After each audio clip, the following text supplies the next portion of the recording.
کہ وہ اتنا ذوالقدر اور اتنا ذوالجلال والاکرام بادشاہ ہے کہ جو اس کی فرما برداری کے زندگی گزارتا ہے، اللہ رب العزت اس کو بھی عزت اور رفعت اور سرفرازیوں سے نواز دیتے ہیں۔ وحامل القرآن، اور اسی طرح جو قرآن مجید کا حامل ہے، حامل اس کا معنی یہ ہوتا ہے کہ جس نے قرآن مجید کو اپنے اندر جذب کیا ہے، علم کے ساتھ بھی اور عمل کے ساتھ بھی، یعنی وہ ہر وقت قرآن اٹھائے پھرتا ہے، اس کے سینے میں محفوظ ہے اور اس کی زندگی کے اندر نظر آتا ہے۔ حامل القرآن، قرآن کا حافظ ہے، قرآن پر عمل بھی کرتا ہے، غیر الغالی فیہ ولا الجافی عنہ، لیکن وہ ایسا حامل قرآن ہے، ایسا یہ قرآن ہے، ایسا حافظ قرآن ہے، غیر الغالی فیہ، جو قرآن کے مطابق چلتا ہے، جو قرآن مجید نے راستہ بتایا ہے اسی راستے کے اوپر قرآن کے مطابق چلتا ہے، آگے نہیں ولا الجافی عنہ، اور نہ ہی وہ قرآن کے بتائے ہوئے راستے سے ہٹ کر کسی دوسری راہ پہ جاتا ہے۔ جفا یہ ہوتی ہے کہ انسان قرآن چھوڑ دے، قرآن سے موڑ لے، اور غلو یہ ہوتا ہے کہ وہ جو کچھ قرآن نے بتایا ہے اس کے اندر اپنی طرف سے، اپنی خواہش سے، یا کسی کے دیکھے یا کسی کے بتائے اس کے اندر اضافہ کرنا شروع کر دے۔ تو قرآن کے مطابق اپنی زندگی گزارنے والا جو حامل قرآن ہے، اس کی توقیر کرنا، اس کی عزت کرنا، اس کا اکرام کرنا، یہ اللہ رب العزت عظمت و جلال کو ماننے کا تقاضا ہے۔ تو یہ اعزاز جو ان کو دنیا میں ملتا ہے کہ محبتیں ملتی ہیں، لوگ ان کی توقیر کرتے ہیں، ان کا احترام کرتے ہیں، یہ تو وہ جو رفعت اللہ رب العزت نے قرآن والوں کے لیے مقرر فرمائی ہے، مقدر فرمائی ہے، جیسا کہ رسول اللہ صلی اللہ علیہ وسلم نے فرمایا، ان اللہ یرفع بہذا الکتاب اقواما، اللہ تعالیٰ اس قرآن کے ساتھ کچھ لوگوں کو رفعت، سربلندی، سرفرازی، اور اللہ رب العزت انہیں اونچائی نصیب کرتے ہیں، اونچا کر دیتے ہیں، بلند و بالا کر دیتے ہیں۔ یرفع بہذا الکتاب اقواما، کون؟ جو اس قرآن کو سینے سے لگاتے ہیں، جو اس قرآن کو سیکھتے ہیں، جو اس قرآن کو پڑھتے ہیں اور پھر اس کے مطابق عمل کرتے ہیں، اور پھر اس خدمت کے اندر ہمہ وقت لگے رہتے ہیں کہ اپنی پوری زندگیاں قرآن کی خدمت کے اندر لگا دیتے ہیں۔ اللہ تعالیٰ انہیں رفعتیں عطا فرماتا ہے، اللہ تعالیٰ انہیں بلندیاں عطا فرماتا ہے۔ یرفع بہذا الکتاب اقواما ویضع بہ آخرین، اور اسی کتاب کی وجہ سے اللہ رب العزت کئی لوگوں کو پستیوں اور ذلتوں کے اندر مبتلا کر دیتا ہے۔ دو معنی ہیں اس کے، ایک معنی تو یہ ہے کہ جو قرآن سے منہ موڑتا ہے، اس قرآن کو اللہ اکبر پڑھا نہیں، سیکھا نہیں، سنا ہی نہیں، سمجھا ہی نہیں، دنیا جہان کے علم پڑھتا رہا، دنیا جہان کی یونیورسٹیوں کے دھکے کھاتا رہا اور وہاں سے ڈگریاں لیتا رہا، لیکن اس نے اللہ کا کلام نہیں پڑھا، اللہ کا کلام نہ سنا نہ پڑھا، تو ایسے لوگوں کو اللہ رب العزت پستیوں کے اندر ڈال دیتا ہے۔ یضع بہ آخرین، جو اس کتاب سے منہ موڑتے ہیں اللہ تعالیٰ ان کو پستیوں میں ڈال دیتا ہے۔ اور اسی طرح جو آدمی قرآن مجید پڑھے، میرے بیٹو یہ بات پلے باندھ لو، اور ان کے والدین بھی یہ بات گرہ میں باندھ کہ قرآن پڑھا، قرآن سیکھا، پھر زندگی کا ڈگر ایسا بن گیا، ایسا راستہ بن گیا کہ پھر انسان نے قرآن سے منہ موڑ لیا، بھول گیا، نماز چھوٹ گئی، دنیا داری میں پڑ گیا، قرآن سے تعلق کمزور ہو گیا۔ ایسا نہیں ہونا چاہیے، یہ بھی پستی میں چلا گیا۔ اسے رفعت ملی تھی، یہ اوپر جانے کی بجائے پھسلا اور نیچے چلا گیا، پھسلا اور نیچے چلا گیا۔ اور جو قرآن سے جڑے، قرآن سے وابستہ رہے، قرآن کو پڑھتا رہے، قرآن کو سمجھتا رہے، قرآن کو اپنی زندگی کے اندر قائم رکھے، اس کے مطابق چلتا رہے اور اس کی خدمت کے اندر لگا رہے، اللہ تعالیٰ پڑھانے کی توفیق عطا فرما دے، زہ قسمت، بڑی خوش نصیبی ہے۔ قرآن مجید پڑھنے کے بعد پڑھانے کی توفیق عطا فرما دے تو یہ امت کے اس طبقے میں آ جاتا ہے۔ حضرت عثمان رضی اللہ تعالیٰ راوی ہیں اس حدیث کے، فرماتے ہیں رسول اکرم صلی اللہ علیہ وسلم نے فرمایا خیرکم من تعلم القرآن وعلمہ، خیرکم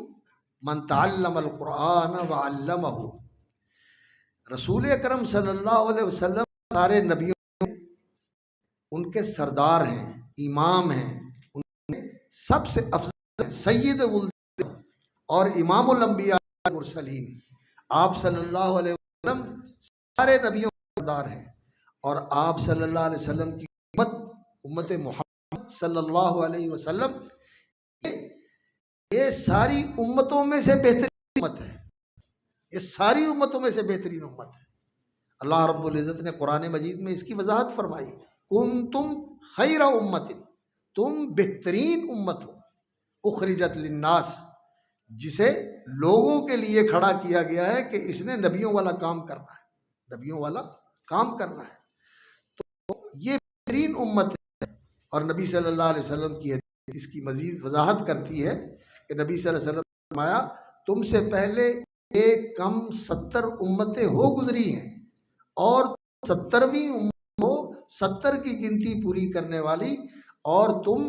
جتنی پہلی امتیں آئی ہیں ان میں سب سے زیادہ اللہ کے ہاں عزت، شرف و فضیلت والی امت، انتم اکرمھا علی اللہ۔ تو یہ امت سب سے بہتر امت ہے پہلی ساری امتوں میں، اور اس امت کے بہترین لوگ کون ہیں؟ من علم القرآن وعلمہ، رسول اللہ صلی اللہ علیہ وسلم نے فرمایا وہ جو قرآن سیکھتا ہے اور پھر قرآن سکھاتا ہے، جو قرآن سیکھتے ہیں اور جو قرآن سکھاتے ہیں، قرآن سیکھ کر پھر اس کے سکھانے کی سعادت اللہ رب العزت نصیب فرما دے، تو یہ تو وہ عظمت اور وہ رفعت ہے کہ اللہ رب العزت اس امت کے اعلیٰ ترین طبقے کے اندر ان کو شامل فرما دیتے ہیں، اس امت کے اعلیٰ ترین طبقے کے اندر۔ اور سیدنا عثمان عفان رضی اللہ تعالیٰ حافظ قرآن بھی تھے، اور امت کو اس قرآن کے اوپر جمع کرنے والے تھے جو رسول اکرم صلی اللہ علیہ وسلم پر نازل کیا گیا، اور حضرت ابوبکر صدیق رضی اللہ تعالیٰ عنہ کے دور خلافت میں حضرت عمر رضی اللہ تعالیٰ عنہ کے مشورے سے مرتب کیا گیا، اور اس کا مصحف تیار کیا گیا۔ حضرت عثمان رضی اللہ تعالیٰ عنہ نے اس مصحف کے اوپر پوری امت کو اکٹھا کر دیا، اور وہ خلافت کے ساتھ اور اپنی تجارت کے ساتھ متمول تھے، تاجر تھے۔ نبی صلی اللہ علیہ وسلم کی زندگی میں انہوں نے بہت سارے مواقع پر بہت بڑھ کر مسلمانوں کی اور اسلام کی خدمت کی۔ مسلمانوں کے لیے پینے کے پانی کی دشواری تھی، انہوں نے کنواں خرید کے وقف کر دیا، اور جب نبی صلی اللہ علیہ وسلم نے جیش العسرہ تبوک کی تیاری کے لیے آپ صلی اللہ علیہ وسلم نے اعلان فرمایا تو انہوں نے ڈھیر لگا دیا، اور چاندی کا ڈھیر لگا دیا رسول اکرم صلی اللہ علیہ وسلم کے پاس، مالدار تھے۔ اور اللہ رب العزت نے پھر حضرت عمر رضی اللہ تعالیٰ عنہ کے بعد ان کو خلافت کی ذمہ داری بھی دی، خلیفۃ المسلمین تھے، نبی صلی اللہ علیہ وسلم کے خلیفہ راشد تھے، امیر المومنین۔ اس کے باوجود قرآن مجید کی تعلیم دیتے تھے، معلم قرآن بھی تھے، قرآن مجید پڑھانے والوں میں بھی شامل تھے، اور قرآن مجید کی تلاوت بھی کرتے تھے۔ اور اللہ رب العزت نے ان کو یہ بھی شرف بخشا کہ جب ان پر حملہ ہوا اور وہ شہید ہوئے تو ان کے سامنے قرآن کھلا ہوا تھا، قرآن پڑھ رہے تھے۔ ایسا تعلق تھا قرآن کے ساتھ، کیونکہ اللہ اکبر، انہیں معلوم تھا کہ اس انسان کی زندگی کے اندر اگر کوئی شرف و فضیلت والی چیز ہے تو وہ یہی ہے کہ انسان قرآن کے ساتھ وابستہ ہو جائے، قرآن کے ساتھ وابستہ ہو جائے۔ تو یہ جو عزیز بچے آج انہوں نے قرآن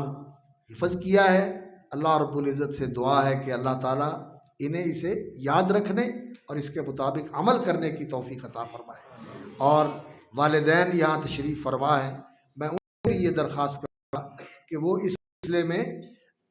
اپنی ذمہ داری کو پورا کرنے کی کوشش کریں۔ ماشاءاللہ مجھے بڑی خوشی ہوئی، پروفیسر صاحب کا صاحبزادہ ہے، اسی طرح مولانا افتخار صاحب کا صاحبزادہ ہے، اسی طرح دوسرے محترم بھائی کا بیٹا ہے، اور وہ خود بھی حافظ ہے اور اپنے بچوں کو بھی حفظ کروایا ہے۔ اور کوشش یہ کریں کہ ان کو دین کا عالم بنا دیا جائے، اور یہ دین کا علم پڑھ کر دین کی خدمت کے اندر لگ جانا انشاءاللہ اس سے بہتر اور اس سے روشن مستقبل اور کوئی نہیں۔ یہ سب سے روشن اور سب سے بہتر مستقبل ہے۔ اللہ تعالیٰ قرآن مجید کے سیکھنے والے اور سکھانے والے کو اس امت کا بہترین گروہ بناتے ہیں، اور اللہ رب العزت نے قرآن مجید میں فرمایا یرفع اللہ الذین آمنوا منکم، جو تم میں سچے کھرے اور پورے مومن ہیں، اللہ رب العزت ان اہل ایمان کو بلندیاں کرتا ہے، اور ان اہل ایمان میں والذین اوتوا العلم درجات، ان کو علم دیا گیا ہے، اللہ ایمان والوں میں ان کے بھی درجے بلند کرتا ہے۔ علم والوں کے درجے، اہل ایمان کا درجہ اونچا ہے، اور علم والوں کا درجہ اہل ایمان میں بہت اونچا ہے، بہت اونچا ہے۔ تو ان کو دین کا عالم بنائیں۔ اور آج سچی بات یہ ہے، جس دور میں ہم جی رہے ہیں اور جن حالات ہمیں سامنے ہے، فتنوں کی کثرت ہے اور دین سے بیگانگی ہے، اور یہ دین کی غربت کا زمانہ ہے۔ یعنی اس دور کے اندر دین لوگوں کے لیے اجنبی بن گیا، پردیسی بن گیا، کوئی اس کے ساتھ جڑنے کے لیے تیار نہیں ہے، کوئی اسے اپنانے کے لیے تیار نہیں ہے۔ لوگ کہتے ہیں کہ اس سے لا تعلقی ظاہر کرو۔ ہائے ہائے ہائے، مسلمانوں پر کیسا دور آیا کہ آپ لوگ دین سے بیگانگی اختیار کر رہے ہیں اور دین سے دوری اختیار کر رہے ہیں۔ اس غربت کے دور کے اندر، اس دین کی غربت کے دور کے اندر جو لوگ دین سے جڑتے ہیں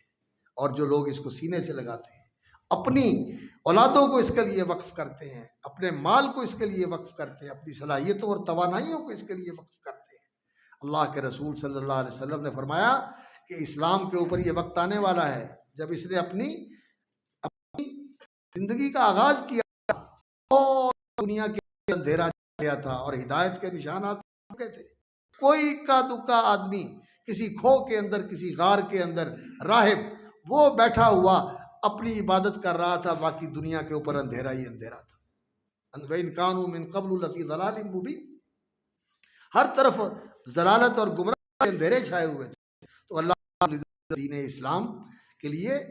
قرآن مجید نازل کیا اور صلی اللہ علیہ وسلم پر حدیث نازل فرمائی،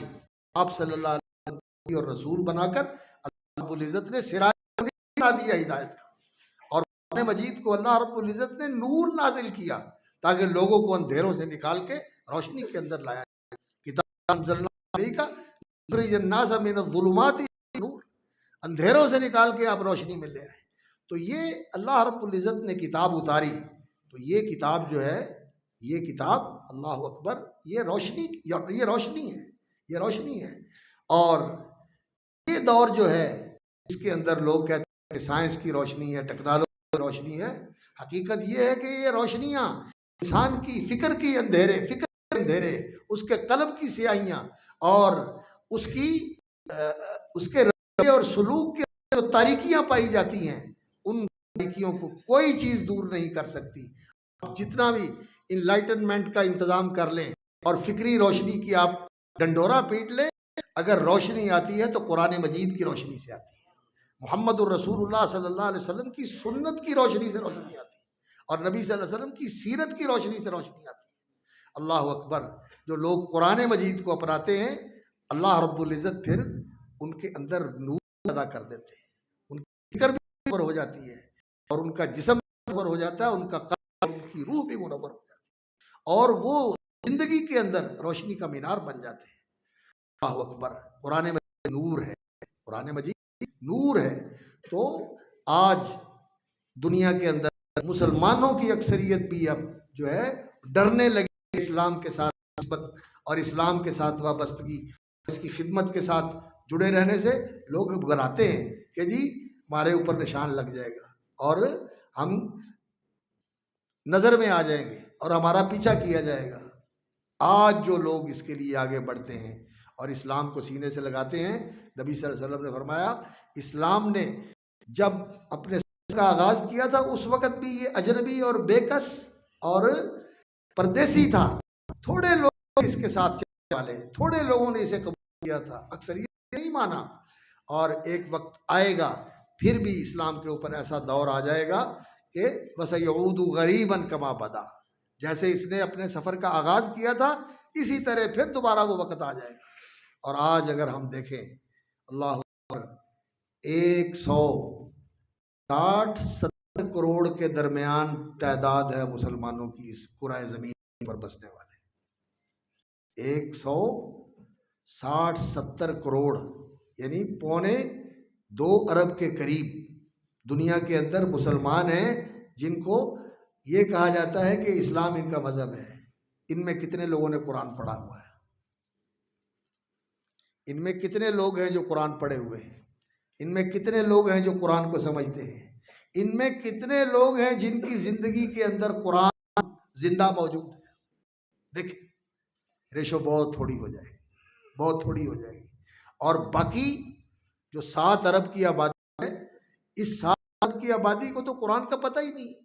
وہ تو جانتے ہی نہیں قرآن مجید کیا ہے، وہ تو قرآن کے دشمن ہیں۔ اس کو مٹانے کے لیے اللہ اکبر ان کے ارادے ہیں کہ قرآن کو جلا دیا جائے اور اسے ختم کر دیا جائے، دنیا سے مٹا دیا جائے۔ لیکن اللہ رب العزت نے یہ اہتمام کیا ہوا ہے، اللہ رب العزت نے یہ انتظام کیا ہوا ہے، اِنَّا نَزَّلْنَا الذِّکْرَ وَإِنَّا لَهُ لَحَافِظُونَ، ہم نے اس قرآن کو اتارا ہے، یہ ذکر ہے، یہ نصیحت اور یاد دہانی ہے، یہ بھولی ہوئی بات انسان کو یاد دلاتا ہے کہ اے انسان تو مت بھول کہ تو اللہ کا بندہ ہے، تو اللہ کے ساتھ عہد کر کے آیا ہے کہ میں تجھے رب مانوں گا اور تو نے اس دنیا میں نہیں رہنا، اس کو چھوڑ کر چلے جانا ہے، تیری اصل زندگی آگے کی زندگی ہے۔ یہ باتیں قرآن یاد دلاتا ہے، تعالیٰ نے اس کو ذکر کیا ہے، یہ قرآن اللہ نے اتارا ہے اور اللہ رب العزت اس کی حفاظت فرمانے والے ہیں، اور اس کی حفاظت ان اللہ اکبر حافظوں کے ساتھ اور ان کے معلم قراء اساتذہ کے ساتھ، اور ابھی بنشاوی صاحب آپ کے سامنے قرآن مجید کی قراءات کا تعارف بھی کروا رہے تھے اور آپ کو ان کا نمونہ بھی دکھا رہے تھے۔ اللہ رب العزت نے اس طرح قرآن مجید کی حفاظت کی ہوئی ہے کہ یہ آج مسلمانوں کے پاس اسی طرح محفوظ ہے جس طرح اتارا گیا تھا محمد الرسول اللہ صلی اللہ علیہ وسلم کے قلب اطہر پر، نبی صلی اللہ علیہ وسلم کی زبان پر جاری ہوا تھا اور صحابہ نے سنا تھا، اور پھر جس طرح نبی صلی اللہ علیہ وسلم کو حضرت جبریل امین نے پڑھایا تھا اور نبی صلی اللہ علیہ وسلم نے صحابہ کو پڑھایا تھا، وہ قراءات اور وہ وجوہ تلاوت وہ بھی اللہ رب العزت نے محفوظ کر دیے ہیں۔ قرآن کے حروف بھی محفوظ ہیں اور قرآن مجید کی تلاوت کے وجوہ بھی محفوظ ہیں اور قرآن مجید کے معنی و مطلب بھی محفوظ ہیں، جو قرآن مجید کا عمل ہے اس کو بھی اللہ رب العزت نے محفوظ رکھا ہوا ہے۔ اللہ رب العزت نے دنیا کے اندر ایک ایسی جماعت قائم رکھی ہوئی ہے جو حق کے اوپر قائم ہے، لا تزال طائفۃ من امتی ظاہرین قائمین علی الحق، یہ نظر آئیں گے لوگوں کو اور حق کے اوپر قائم ہیں، اور حق کیا ہے؟ قرآن حق ہے، اور قرآن کا بیان نبی صلی اللہ علیہ وسلم کی سنت حق ہے۔ لقد جاءک الحق من ربک، یہ اللہ کی طرف سے حق ہے، تو اس حق کے اوپر چلنے والے، اس پر عمل کرنے والے وہ بھی دنیا میں موجود ہیں، اس کے پڑھنے والے بھی موجود ہیں، اس کے سمجھنے والے بھی موجود ہیں، آگے پڑھانے والے بھی موجود ہیں، لیکن تھوڑے ہیں۔ اسلام غربت کے دور میں ہے، ان تھوڑے گروہ کے اندر انسان شامل ہو جائے تو یہ نبی صلی اللہ علیہ وسلم نے فرمایا اس کے لیے ہے، اس کے لیے خوشیاں ہیں، اس کے خوشیاں ہیں، دنیا میں بھی اس کے لیے اچھائی ہے، بھلائی ہے، اور آخرت میں بھی اس کے لیے وہ اعزاز اور وہ تکریم ہے کہ جب ملے گی تو دنیا رشک کرے گی۔ آج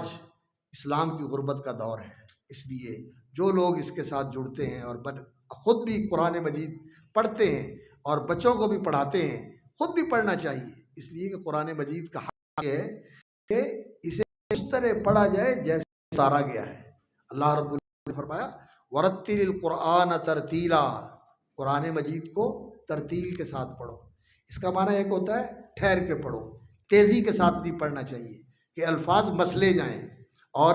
لفظ واضح نہ ہو، اور دوسرا معنی ہوتا ہے تلاوتاً بینتاً، ٹھہر ٹھہر کے اور الگ الگ کر کے ہر ایک لفظ جدا جدا ادا ہو اور اسی طرح ادا ہو جیسے اس کا تلفظ ہے۔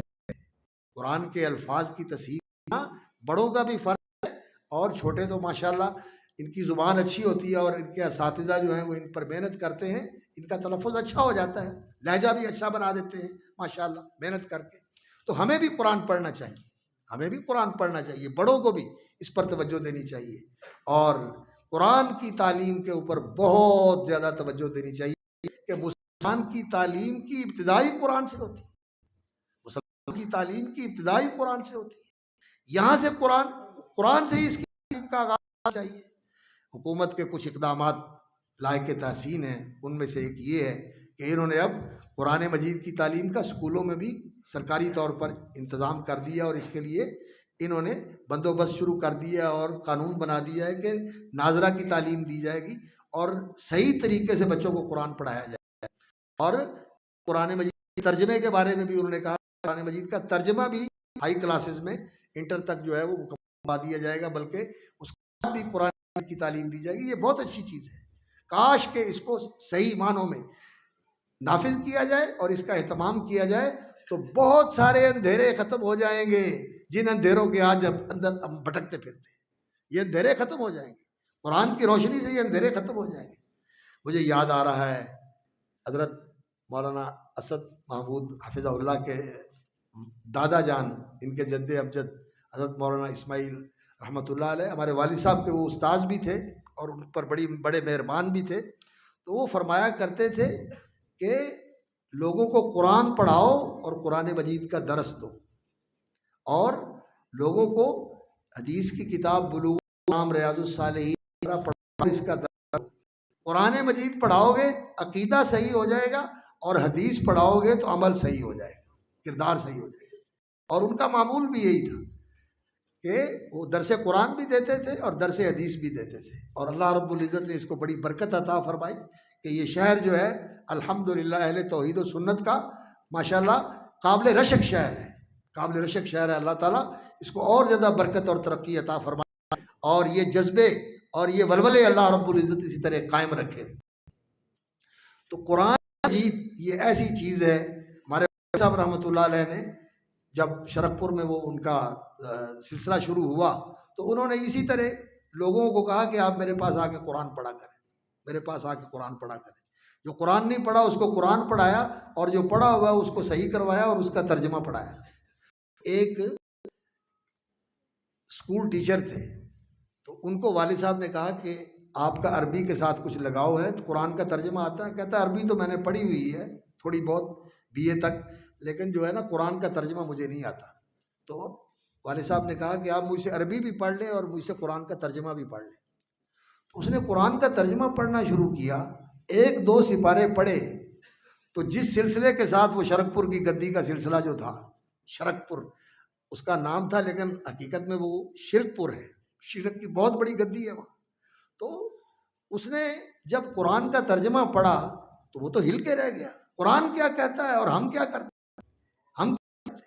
تو شرک کے اندر ڈوبے ہوئے۔ وہ اپنے مرشد جو اس وقت پیر تھے ان کے پاس چلا گیا اور کہنے لگا حضرت میں نے قرآن پڑھنا شروع کیا ہے تو قرآن مجید میں تو کچھ اور ہی چیز ملتی ہے اور ہم تو کچھ اور ہی کرتے ہیں۔ وہ کہنے لگا کدے کو پڑھنا پہ ہے؟ والد صاحب کا نام لیا کہ مولیایا کو میں قرآن پڑھنا۔ اس نے زناٹے کا تھپڑ مارا اس کے منہ پہ، تینوں کی نیا کیسی قرآن پڑھ، گمراہ ہو جائے گا۔ انا للہ و انا الیہ راجعون۔ قرآن جو کتاب ہدایت ہے، ان ھذا القرآن یہدی للتی ہی اقوم ھدی للمتقین ھدی للناس، جس کو اللہ رب العزت نے کے لیے ہدایت بنایا، وہ کہتے ہیں کہ یہ گمراہ ہو جائے۔ تو بھائیو سچی بات یہ ہے کہ مسلمانوں کی اکثریت قرآن سے آنا ہے، اور جو پڑھتے ہیں جو پڑھتے ہیں یہاں بھی بڑے ہی علمیے ہیں کہ وہ صحیح معنوں میں نہیں پڑھتے، وہ پہلے ذہن بنا دیا جاتا ہے اور اس کے بعد بس لفظوں کے ہیر پھیر کے اندر رہتے ہیں، اور جو قرآن کا پیغام ہے وہ اندر نہیں اترتا، قرآن پڑھنے کی ضرورت ہے، قرآن کو عام کرنے کی ضرورت ہے۔ ماشاء اللہ جس طرح محترم حافظ عبید الہی صاحب اللہ وعافاہ وسلمہ ورعاہ وبارک فی جہودہ و اللہ رب العزت ان کی زندگی برکت والی، عافیت والی اور نیکی کی توفیق والی دراز فرمائے، اور ان کا سایہ عاطفت سلامت رکھے، اور ان سے مزید دین کے کام لے۔ یہ ماشاءاللہ بڑے ہی مبارک خاندان کے چشم و چراغ ہیں اور ان کی روایتیں زندہ رکھے ہوئے ہیں۔ مجھے الحمدللہ یہ شرف حاصل ہے کہ ان کے والد گرامی وہ ہمارے والد صاحب کے بھائیوں جیسے دوست تھے اور شرف پور جایا کرتے تھے، اور میں نے دیکھا اللہ اکبر جب وہ نماز کے بعد دعا میں مشغول ہوتے تھے تو سچی بات ہے آدھا گھنٹہ دعا میں لگے رہتے تھے رحمہ اللہ، اور کچھ لوگ کی لسٹ میں تھے جن کے لیے وہ نام لے کر دعا کرتے تھے، ان میں والد صاحب بھی تھے۔ والد صاحب کے لیے وہ کہتے تھے میں تھوڑے واسطے نام لے کے روز دعا کرنا، بڑی محبت کرتے۔ علامہ صاحب بھی اسی طرح محبت کرتے تھے۔ اللہ تعالیٰ ان کے درجات بلند فرمائے اور ان کو اعلیٰ علیین میں جگہ دے، اور ہم کو بھی اللہ اسی دین کے راستے کے اوپر قائم رکھے اور جنت میں ہم سب کو اکٹھا پائے۔ اللہ اکبر۔ تو عرض یہ کر رہا کہ قرآن کی طرف رجوع ہو، قرآن کی طرف آئیں، اور یہ ادارے جو ہیں یہ بہت ہی قابل قدر ہیں، اور ان اداروں کے اندر جو خدمت سر انجام دینے والے یہ اساتذہ ہیں، یہ قراء اور یہ مقری ہیں، اللہ اکبر، یقین جانیے کہ یہ ان کی بہت بڑی قربانی ہے، محنت بھی کرتے ہیں، اور جو ان کو اگر یہ دنیا کی دوڑ میں لگ جائیں تو یہ کسی سے پیچھے نہیں، محنت کرنا بھی حاصل کر سکتے ہیں، لیکن یہ اسی قوت لا یموت کے اوپر زندگی گزار کر دین کی اور قرآن مجید کی خدمت کرتے رہتے ہیں۔ اللہ تعالیٰ ان کو برکت دے، اور یہ ہمارے لیے بڑے ہی محترم ہیں، قابل قدر ہیں، ان سے محبت کرنی چاہیے اور ان کی تکریم کرنی چاہیے، اور ان کو اس طرح رکھنا چاہیے کہ یہ پریشان نہ ہو، آسودہ رہے، اطمینان کے ساتھ اس خدمت کے اندر۔ اللہ تعالیٰ برکت فرمائے۔ تو میں اختصار کے ساتھ بس آپ کے سامنے یہی رکھنا چاہتا ہوں کہ قرآن مجید یہ اللہ رب العزت کا پیغام ہے اور اللہ کا پیغام ہے اور اللہ رب العزت کا واعظ ہے اور اللہ رب العزت کی نصیحت ہے۔ ہم تلاوت کرتے ہیں، اس کے الفاظ کے پڑھنے کا اجر و ثواب برحق، نبی صلی اللہ علیہ وسلم نے فرمایا الف لام میم، یہ ایک حرف نہیں ہے، الف حرف ہے، لام حرف ہے، میم، لیکن اللہ رب العزت نے اسے اجر و ثواب کے ساتھ اللہ رب العزت نے اس لیے بھی اتارا ہے، یبین اللہ لکم آیاتی لعلکم تعقلون، تم گہری سوچ کے ساتھ سمجھو، یبین اللہ لکم الآیاتی لعلکم تتفکرون، اس پر غور و فکر کرو، وَهَذَا کتاب انزلناہ مبارک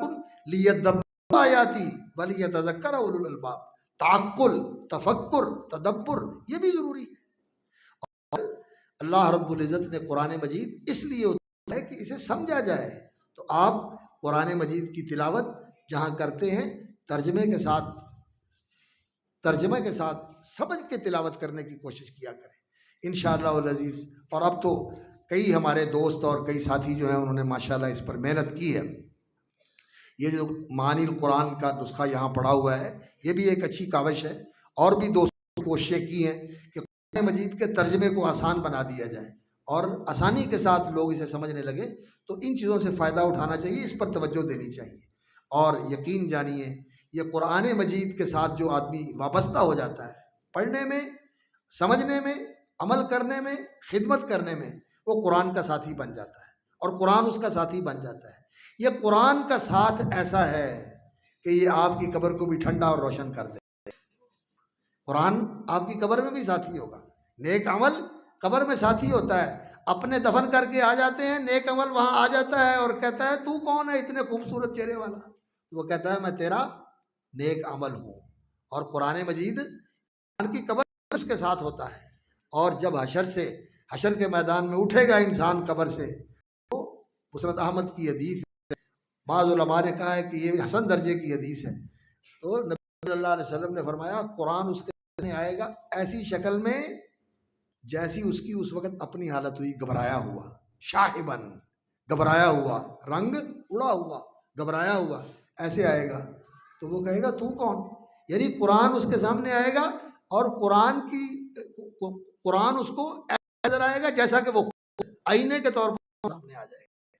تو وہ کہے گا تو کون ہے؟ کہے گا انا صاحب کل قرآن، میں تیرا صاحب قرآن،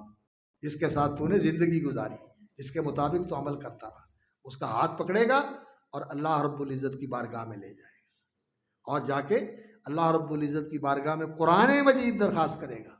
اللہ اکبر۔ اصل میں بعض لوگوں کو ان چیز سے الجھن ہوتی ہے، قرآن تو اللہ کا کلام ہے اور وہ تو لکھا ہوا مصحف کے اندر ہے۔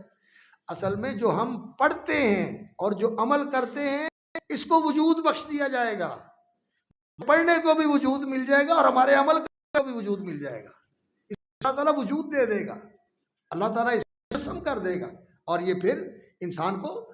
اللہ کی بارگاہ میں لے جائے گا۔ اور رسول اکرم صلی اللہ علیہ وسلم نے فرمایا کہ قرآن مجید اللہ رب العزت سے کہے گا یا اللہ یہ میرا ساتھی ہے،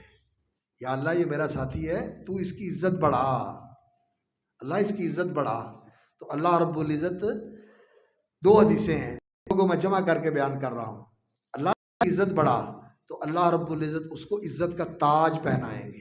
حلی ہی، یا اللہ اس کو زیور پہنائیں، اس کو آراستہ کریں، اللہ اکبر، اس کی شان بڑھائیں، تو اس کو عزت کا تاج پہنا دیا جائے گا۔ قرآن مزید کہے گا یا اللہ اس کی عزت کو اور بڑھا، تو اس کو خلعت پہنا دی جائے گی۔ جب لوگوں کو ڈگریاں ملتی ہیں یونیورسٹیوں میں تو انہوں نے گون پہنا ہوا ہوتا ہے، پہنانے ڈگری دینے والوں نے بھی اور لینے والوں نے بھی، اسی طرح عزت کا لباس پہنا دیا جائے گا۔ اور قرآن مجید کہے گا یا اللہ اس کا اور اکرام فرما، تو اللہ فرمائیں گے میں اس سے راضی ہو گیا۔ اور دوسری حدیث میں الفاظ ہیں کہ جب قرآن مجید کہے گا کہ یا اللہ اس کی عزت اور بڑھا، تو اللہ رب العزت اس کے ایک ہاتھ میں سرٹیفکیٹ دیں گے جس کے اندر اس کے لیے جنت الاٹ کی گئی ہے، اور دوسرے ہاتھ میں اس کے لیے یہ سرٹیفکیٹ ملے گا کہ جنت ہمیشہ ہمیشہ تیرے لیے، نہ تو نے وہاں سے نکلنا ہے نہ تجھے وہاں سے نکالے گا، ہمیشہ ہمیشہ کے لیے۔ یہ تو حامل قرآن کا اعزاز ہے۔ اور جیسے قاری صاحب ذکر کر رہے تھے کہ اللہ رب العزت اس کے والدین کو بھی اعزاز بخشے گا، حافظ صاحب ذکر کر رہے تھے بِأَخْذِ وَلَدِكُمُ الْقُرْآنَ، ایسا تاج پہنایا جائے گا جس کی روشنی سورج کی طرح روشنی ہو، اور ایسا لباس پہنایا جائے گا کہ ساری دنیا اس کی قیمت نہیں بن سکتی، ساری دنیا اس کے سامنے ہیچ ہے، ساری دنیا کے سونے اور ہیرے اور موتی اور جواہرات اور ساری دنیا کی پراپرٹی اس کی قیمت کے اندر اس کے برابر نہیں ہو سکتی، اس سے زیادہ قیمتی لباس پہنایا جائے گا بچے کے قرآن پڑھنے کی وجہ سے اور اس پر عمل کرنے کی وجہ سے۔ تو قرآن مجید یہ بہت ہی اعزاز والی کتاب ہے، اللہ تعالیٰ اس کے ساتھ بڑی رفتیں عطا کرتے ہیں، اور یہ نور ہے اور یہ شفا ہے، یقین جانیے یہ روحانی بیماریوں کے لیے شفا ہے اور جسمانی بیماریوں کے لیے بھی شفا ہے۔ رسول اکرم صلی اللہ علیہ وسلم نے فرمایا علیکم بالشفائین، دو شفا کے منبع ہیں، ان کو مضبوطی سے تھام لو۔ کیا؟ القرآن، ایک تو شفا کا منبع قرآن ہے، یہ روحانی بیماریاں، فکری بیماریاں اور اخلاقی بیماریاں، جہالت کی بیماریاں، توہم پرستی کی بیماریاں، ان ساری بیماریوں سے شفا ہے قرآن، اور جسمانی بیماریوں سے بھی شفا ہے۔ قل هو للذین آمنوا ھدی وشفاء وننزل من القرآن ما هو شفاء ورحمۃ للمؤمنین۔ قرآن شفا ہے، قرآن کے ذریعے اپنا علاج کرو۔ اور دوسرا فرمایا عسل، شہد، خالص عسل استعمال کیا جائے تو جسمانی بیماریاں اللہ رب العزت کر دیتے ہیں، اور جادو وغیرہ سے بھی اللہ رب العزت حفاظت فرماتے ہیں۔ اور انشاءاللہ العزیز اگر انسان نیت کر لے کہ رسول اکرم صلی اللہ علیہ وسلم نے اسے شفا کہا ہے تو اللہ تعالیٰ ذہنی قسم کی بیماریوں سے بھی شفا عطا فرما دیتے ہیں۔ یہ نیت کے ساتھ ہوتا ہے، یہ جو چیزیں ہیں جتنی انسان نیت کر لے اللہ رب العزت اسی کے مطابق دے دیتے ہیں، اسی کے مطابق نواز دیتے ہیں۔ تو قرآن شفا بھی ہے اور قرآن رہنمائی بھی ہے۔ قرآن مجید سے اگر انسان رہنمائی لینا چاہتا ہے، یقین جانیے آپ اپنی زندگی کے اندر اس کا تجربہ کر کے دیکھ لیں، قرآن پڑھا کریں اور آپ کی زندگی میں فیصلے آتے ہیں، انسان کے لیے مرحلہ آتا ہے کہ میں یہ کروں یا نہ کروں، یہ میں کروں تو کیسے کروں۔ تو قرآن مجید کی تلاوت سمجھ کریں، آپ کو رہنمائی ملے گی۔ زندہ رہنما کتاب ہے، زندہ رہنما کتاب ہے، ہر قسم کے حالات میں انسان کی رہنمائی کرتی ہے۔ ہم جب قرآن پڑھتے ہیں نا، مسائل الجھے ہوئے ہوتے ہیں، کئی چیزیں سمجھ میں نہیں آتی، اگر قرآن کی تلاوت کر رہے ہوتے ہیں عقدے کھلتے چلے جاتے ہیں، رہنمائی ملتی چلی جاتی ہے۔ یہ ہدایت ہے، یہ اعجاز ہے، اس کا یہ اعجاز ہے۔ ہر آدمی کے لیے اعجاز، اس کے اندر ہدایت موجود ہے۔ کوئی دانشور ہو، کوئی فلسفی ہو، کوئی طب کے شعبے میں ہو، کوئی تجارت کے شعبے میں ہو، کوئی کسان ہو، کوئی فقیہ ہو، کوئی بہت بڑا خاندان ہو، کوئی بھی ہو، قرآن کے اندر اس کے لیے رہنمائی موجود ہے۔ لیکن افسوس کہ آج لوگ قرآن کی رہنمائی کی طرف متوجہ نہیں ہوتے۔ رسول اکرم صلی اللہ علیہ وسلم نے فرمایا کہ قرآن مجید اللہ اکبر وہ کتاب ہے جو آدمی من جعلہ امامہ، جو اسے اپنے سامنے رکھتا ہے، اس سے رہنمائی لیتا رہتا ہے، یہ گائیڈ بک، اسے رہنمائی لیتا رہتا ہے۔ اور ایک اس کی قرأت جو ہے امام بھی ہے، من جعلہ امامہ، جس نے قرآن کو اپنا پیشوا بنا لیا، اپنا آگو بنا لیا، اپنا رہبر بنا لیا، تو قرآن قادہ الی الجنہ، قرآن اس کا ہاتھ پکڑ کے جنت میں لے جائے گا، قرآن ہاتھ پکڑ کے جنت میں لے جائے گا۔ ومن جعلہ خلفہ، جس نے اسے پس پشت ڈال دیا، قرآن سے توڑ لیا، قرآن سے تعلق توڑ لیا، تو ساقہ النار، تو قرآن اسے جہنم کی طرف ہانک کے لے جائے گا۔ اور نبی صلی اللہ علیہ وسلم نے فرمایا شافع مشفع، یہ قرآن ایسا سفارشی ہے کہ اس کی سفارش قبول کی جائے گی اور اس کی سفارش پہ انسان کی نجات ہو جائے گی۔ جس کی قرآن نے سفارش کر دی، اللہ تعالیٰ اس کی نجات کا فیصلہ فرما دے۔ وَمَاحِلٌ مُصَدَّقٌ، اور جس کے خلاف قرآن نے دعویٰ کر دیا تو پھر قرآن کے حق میں ڈگری ہو جائے گی، وہ نعوذ باللہ جہنم میں چلا جائے گا، جہنم میں چلا جائے گا۔ اس لیے قرآن مجید کے ساتھ تعلق استوار ہے، اور بہت ہی لائق تکریم اور قابل احترام ہیں وہ سب حضرات جس سطح پر بھی وہ قرآن مجید کی خدمت کے اندر لگے ہوئے ہیں،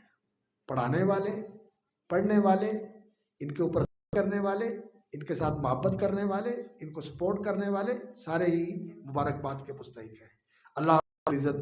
ہمیں قرآن مجید کے ساتھ جوڑ دے، قرآن مجید کے ساتھ جوڑ دے، اور قرآن مجید کو ہمارا رہبر و رہنما بنا دے، اور ہمارے لیے اللہ رب العزت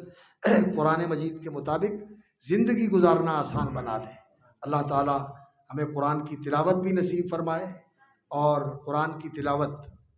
کوشش کرنی چاہیے کہ سمجھ کے پڑھے آدمی، اور انسان اس کو اپنے اوپر طاری کرنے کی کوشش کرے۔ حضرت عبداللہ مسعود رضی اللہ عنہ کے پاس ایک صاحب آئے اور آ کے عرض کیا، جی میں نے حزب المفصل سورہ قاف سے لے کر آخر تک 65 صورتیں 4.25 سپارے تلاوت کی ہے۔ انہوں نے تحسین نہیں کی، انہوں نے تحسین نہیں کی، کہنے لگے احزن کحز الشعر ونثرن کنثر الدقل، کیسے قرآن پڑھتے ہو؟ جیسے شعر گنگنائے جاتے ہوں ایسے قرآن پڑھتے ہو؟ کئی حافظوں کو دیکھ کے پڑھتے، سمجھ ہی نہیں آتی کیا پڑھ رہا ہے، ایسے گنگنا کے قرآن پڑھ رہا ہوتا ہے۔ نہیں، قرآن رتل القرآن ترتیلا، ٹھہر ٹھہر کے اور واضح کر کے الگ الگ حرف ادا ہو، اور ویسے ہی ادا ہو جیسے وہ لفظ ہے، جیسے وہ حرف ہے۔ قاف قاف ہے اور کاف کاف ہے، سا اور سین اور زال زال کا فرق واضح ہونا چاہیے، اس کے اوپر محنت کرنی چاہیے۔ یہ اللہ کا کلام ہے، وہ معمولی چیز ہے، یہ اللہ کا کلام ہے، اس کی عظمت کا اور اس کی حرمت کا اور اس کا حق ہے کہ اس کو اسی طرح پڑھا جائے جیسے اتارا گیا ہے۔ تو انسان کو انہوں نے کہا کہ تم ایسے قرآن پڑھتے ہو؟ انہوں نے کہا قرآن جب پڑھو اللہ اکبر، قرآن کو ایسے پڑھو حرکوا بہ القلوب، قرآن پڑھتے ہوئے اپنے دل کو جھنجھوڑو کہ تیرے دل کے اندر قرآن اترے،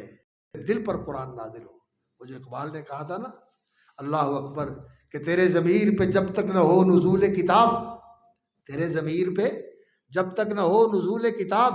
گرا کشا ہے نہ راضی نہ صاحب کشاف۔ قرآن کی گریں تب کھلتی ہیں جب دل پہ اترے۔ نبی صلی اللہ علیہ وسلم نے کیا فرمایا؟ فرمایا کئی لوگ ہوں گے قرآن بہت پڑھیں گے، ان کا قرآن پڑھنا تمہیں زیادہ معلوم ہوگا، تمہیں اپنے پڑھنے کو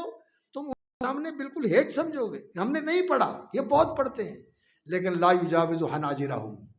ان کے یہاں حلق سے نیچے نہیں اترے گا۔ ساؤنڈ باکس انسان کا یہاں گلے میں ہوتا ہے نا، یہاں سے آواز نکلتی ہے، ساؤنڈ باکس یہاں گلے میں لگا رکھا ہے اللہ رب العزت نے، تو یہاں سے نیچے نہیں جائے گا، دل پہ اثر نہیں کرتا۔ قرآن وہی ہے جو انسان پڑھے تو انسان کے دل کے اوپر اثر کرے، انسان کا دل پگھل جائے۔ وجلت قلوبہم اذا تلیت علیہم آیاتہ زادتہم ایمانا، اور اذا ذکر اللہ وجلت قلوبہم، اللہ کا ذکر، اللہ کا نام آ جائے تو ان کے دل دہل جاتے ہیں، رونگٹے کھڑے ہو جاتے ہیں۔ تو قرآن مجید سے تاثر اور انفعال اور انتباہ یہ ضروری ہے، یعنی قرآن کا انسان کے اوپر اثر ہو، انسان قرآن سے متاثر ہو، قرآن مجید کا اثر انسان کی زندگی کے اندر آنا چاہیے، پڑھتے وقت بھی اور عمل کے وقت بھی۔ یعنی قرآن کا حکم سنا، پڑھا، جانا، تو پھر انسان کے کر لیں گے نہیں، جب اللہ رب العزت کا حکم سنا اسی وقت عمل کرو، جب رسول اکرم صلی اللہ علیہ وسلم کا حکم سنا اسی وقت عمل کرو۔ یا ایھا الذین آمنوا اطیعوا اللہ ورسولہ ولا تولوا عنہ وانتم تسمعون، اللہ اور اس کے رسول کی اطاعت کرو اور نہ سننے والوں کی طرح منہ نہ موڑو۔ ولا تولوا عنہ وانتم تسمعون، سنتے ہوئے پھر منہ موڑ کے چلے جاؤ۔ ولا تکونوا کالذین قالوا سمعنا وهم لا يسمعون، ان لوگوں کی طرح نہ بنو جو سنتے ہیں لیکن وہ نہیں سنتے۔ قالوا سمعنا، کہتے ہیں ہم نے سن لیا لیکن مانا نہیں، انہوں نے نہیں سنا۔ یہ لوگ جو ہیں یہ اچھے لوگ نہیں، ان کو اللہ رب العزت نے بدترین خلائق قرار دیا۔ اللہ رب العزت توفیق عطا فرمائے قرآن سننے کی اور قرآن کے اوپر عمل کرنے کی۔ رسول اذا دعاکم، جب اللہ اور اس کے رسول کا حکم آئے کہ یہ کرنا ہے تو فوراً مان لو۔ وَاعْلَمُوا أَنَّ اللَّهَ يَحُولُ بَيْنَ الْمَرْءِ وَقَلْبِهِ، کیونکہ اللہ رب العزت بعض اوقات توفیق سے محروم کر دیتے ہیں، پھر انسان کو توفیق ہی نہیں ملتی، توفیق ہی نہیں ملتی، توفیق سے محروم ہو جاتا ہے۔ اس لیے قرآن کا حکم جیسے جیسے آتا ہے اسی طرح قرآن کے مطابق چلنا چاہیے، اس کے مطابق بدلنا چاہیے۔ کہتے ہیں تعلمنا العلم والعمل، ہم نے قرآن کا علم ایک ساتھ سیکھا، جو قرآن کو آیا اسی وقت مان لیا۔ صحابہ کرام، حضرت انس رضی اللہ تعالیٰ عنہ بیان کرتے ہیں کہ ہمارے گھر میں مجمع لگا ہوا تھا، بیٹھے ہوئے تھے لوگ مجلس کے اندر اور شراب کا دور چل رہا تھا، باہر اعلان ہوا تو ابو طلحہ جو ان کے باپ لگتے تھے، یعنی ان کی والدہ کے شوہر تھے، ان کے والد تو بہت ہو گئے تھے، تو وہ کہنے لگے جاؤ انس باہر جا کے سنو کیا اعلان ہو رہا ہے۔ باہر جا کے سنا تو اعلان کیا جا رہا ہے کہ الا ان الخمر قد حرمت یا ایھا الذین آمنوا انما الخمر والمیسر والانصاب والازلام رجس من عمل الشیطان فاجتنبوہ، اعلان کیا جا رہا ہے کہ شراب حرام ہو۔ تو وہ کہتے ہیں کہ جو مجلس شراب کی تھی، کسی کے منہ کے قریب پیالہ تھا، کسی کے منہ میں گھونٹ تھا اور کوئی انڈیل رہا تھا سرائی سے، جس کے منہ میں تھا اس نے نگلا نہیں، اس نے اگل دیا، جس نے منہ کو لگایا ہوا تھا اس نے رکھ دیا، جو انڈیل رہا تھا اس نے چھوڑ دیا، اور مدینے کی گلیوں میں پانی کی جگہ شراب بہہ رہی تھی۔ یہ ایسے ماننے والے، اور ہم ایسے ماننے والے ہیں کہ عمریں گزر گئی ہیں سنتے ہیں، لیکن ہم وہیں کے وہیں ہیں، ہم وہیں کے وہیں ہیں۔ ایسے نہیں ہونا چاہیے، قرآن کے مطابق بدلنا چاہیے۔ صحابہ بدلے قرآن کے مطابق، اللہ رب العزت نے انہیں عزتیں اور عظمتیں اور نصرت اور اللہ رب العزت نے رفعت نصیب فرما دی، اور ہم اللہ اکبر ایسے ہیں کہ سنا کر دیتے ہیں، اس لیے ہمارے انحطاط اور زوال کے اندر دن بدن اضافہ ہو رہا ہے۔ تو اللہ تعالی ہمیں توفیق عطا فرمائے کہ ہم قرآن سے محبت کرنے والے، قرآن کو اپنا رہبر بنانے والے اور قرآن کو اپنی زندگی کے اندر نافذ کرنے والے اور قرآن کے مطابق اپنا اخلاق اور کردار بنانے والے، کیونکہ نبی صلی اللہ علیہ وسلم کا کردار کیا تھا، اخلاق اور سلوک کیا تھا، رویہ اور برتاؤ کیا تھا، کان خلقہ القرآن، اور ہم نبی صلی اللہ علیہ وسلم کے پیروکار ہیں، تو ہمارا اخلاق بھی قرآنی اخلاق ہونا چاہیے، ہمارا رویہ بھی قرآنی رویہ ہونا چاہیے۔ اللہ تعالی ہمیں اس کی توفیق عطا فرمائے۔ میں دعا گو ہوں اس بیت السلام اکیڈمی کے لیے اور اس کی شاخوں کے لیے، ان اساتذہ کے لیے اور ان طلباء کے لیے، اللہ تعالیٰ ان کو برکت دے، اور دل سے دعا کرتا ہوں میں اپنے محترم بھائی حافظ اسد صاحب حفظہ اللہ جو اس کے محتمم ہیں اور ان کے فیض یافتہ یہاں ماشاءاللہ اپنا فیض جاری رکھے ہوئے ہیں، اور محترم حافظ عابد الہی صاحب کے لیے اللہ عافیت کے ساتھ، صحت کاملہ کے ساتھ اور شفا حاصل کے ساتھ ان کی زندگی میں فرمائے۔ اللہ تعالیٰ اس صدقہ جاریہ کو قائم رکھے اور قبول فرمائے ان کے لیے اور ان کے بزرگوں کے لیے اور آنے والی نسلوں کے لیے اللہ رب العزت اس کو صدقہ جاریہ قائم رکھے، اور اللہ رب العزت ان عزیزوں کو جو حفظ کر رہے ہیں اور جنہوں نے حفظ کیا ہے، اللہ تعالیٰ قرآن کا خادم بنائے، دین کا عالم بنائے، دین کے ساتھ جوڑے رکھے۔ اور ان کے والدین کے لیے بھی دعا کرتا ہوں کہ یہ بچے ان کے لیے دنیا میں آنکھوں کی ٹھنڈک، دل کی راحت، اور دونوں جہان میں عزت و نیک نامی کا باعث بنے۔ سبحان ربک رب العزت عما یصفون وسلام علی المرسلین والحمد للہ رب العالمین۔